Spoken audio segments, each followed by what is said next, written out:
في إطار الاستعدادات المكثفة لتصفيات كأس العالم 2026، المنتخب الوطني المغربي يستعد لجولتين حاسمتين وسط مفاجآت كبيرة قادمة.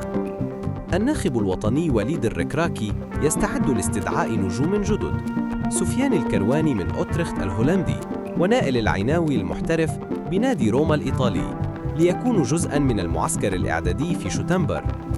الكرواني سيخوض أولى تجاربه مع المنتخب الأول في منافسة قوية مع يوسف بالعمري ونصير المزراوي ضمن سباق محتدم على مركز الظهير الأيسر. ومع اقتراب كأس أفريقيا التي يحتضنها المغرب نهاية العام، المنتخب المغربي يتواجد في مجموعة متوازنة مع زامبيا، مالي وجزر القمر، مجموعة لا تحتمل التفريط في أي نقطة. الكل ينتظر من سيرفع شعار الأسود في كأس العالم والكان. المعسكر القادم سيكشف الإجابة.